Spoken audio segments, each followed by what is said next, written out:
भारत और पाकिस्तान दोनों के पास टोटल तकरीबन 160 न्यूक्लियर वेपन्स हैं और छोटी सी की गई गलती दोनों की तरफ से बहुत बड़े साने का बायस बन सकती है। अस्सलाम वालेकुम, मेरा नाम अम्माद है। कश्मीर एक बार फिर दुनिया के खतरनाक तरीन इलाकों में शामिल हो चुका है। 22 अप्रैल को पहलगाम में एक खौफनाक हमले में 26 टूरिस्ट को मार दिया गया। अभी तक ये वाजिया नहीं हो सका है कि ये हमला किसने किया, लेकिन इस वाक़े ने भारत को एक बार फिर ऐसे मोड़ पर ला खड़ा किया है जिसका पहले भी वो सामना कर चुका है। माजी में जब भी कश्मीर में कोई ऐसा वाक़या हुआ, भारत ने हमेशा पाकिस्तान को ब्लेम किया है कि ये इस चीज़ को प्रमोट कर रहा है। 2019 में ऐसा ही हुआ जब एक हमले में भारत के 40 फौजी मारे गए और भारत ने पाकिस्तान में फ़ज़ाई हमले किए। इसके जवाब में पाकिस्तान ने उनका एक प्लेन मार दिया और पायलट को पकड़ लिया। उस टाइम भी दोनों मुल्क ऑलमोस्ट एक न्यूक्लियर वॉर तक पहुंच चुके थे। उस वक्त दोनों मुल्कों की खुशकिस्मती ये थी कि कोई जंग नहीं हो सकी। भारत ने जो पाकिस्तान में हमले किए थे उसमें पाकिस्तान को कोई जानी नुकसान नहीं हुआ। पाकिस्तान ने उनका जो फौजी पकड़ा था उसको वापस कर दिया। दोनों मुल्कों ने अपने न्यूज़ चैनल्स को इस्तेमाल कर अपनी आवाम को ये यकीन दिलाया कि वो दोनों ये जंग जीत चुके हैं। अमेरिका और दूसरी बड़ी ताकतों ने इस मामले में इंटरवीन करके दोनों मुल्कों को पीछे हटने पर आमादा किया। मगर आज हालात पहले से ज़्यादा ख़राब हैं। कश्मीर में भी हालात दिन ब दिन ख़राब होते जा रहे हैं और दोनों मुल्कों में एतमाद पहले से बहुत कम हो चुका है।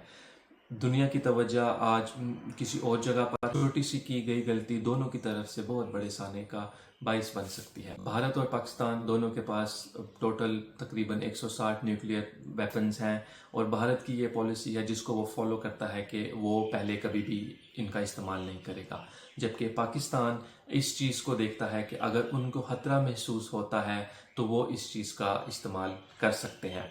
अगर पाकिस्तान ने कोई छोटा सा भी अपना वॉरहेड इस्तेमाल किया तो भारत बहुत बड़े पैमाने पर हमले का जवाब देगा और अगर एक बार ये सिलसिला शुरू हो गया तो इसका अंजाम नाकाबिल तसव्वुर होगा। बड़े शहर जैसे पाकिस्तान में लाहौर, कराची, इस्लामाबाद और इंडिया में मुंबई, दिल्ली, इनका सफाया हो जाएगा।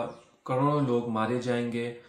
एक 2020 की एक स्टडी के मुताबिक अगर पाकिस्तान और इंडिया के दरमियान छोटी किस्म की भी छोटे लेवल पर भी एक एटमी जंग स्टार्ट होती है तो पहले ही हफ्ते के अंदर ऑलमोस्ट 10 से 12 करोड़ लोग मारे जाएंगे। लेकिन इसका असर सिर्फ साउथ एशिया तक नहीं रहेगा, इसका असर पूरी दुनिया में पड़ेगा। न्यूक्लियर बॉम्ब के इस्तेमाल से जो काला धुआं निकलेगा वो सूरज की रोशनी को रोकेगा, जिसकी वजह से ज़मीन का जो टेम्परेचर है उसमें 2.5 डिग्री सेल्सियस की कमी आएगी। इससे फसलें तबाह होंगी, खुराक की कमी आएगी और दुनिया में कहत आएगी। साइंटिस्ट के मुताबिक इससे 2 अरब लोग भूख का शिकार होंगे। इसके अलावा जो तबाही होगी उसमें पानी, दरिया और समंदर ये कंटेमिनेट हो जाएंगे कि ज़मीन के कई हिस्से डेकेड्स तक रहने के काबिल नहीं रहेंगे। पूरी दुनिया की मईशत को इस चीज़ से असर पड़ेगा और वो कोलैप्स हो जाएगी।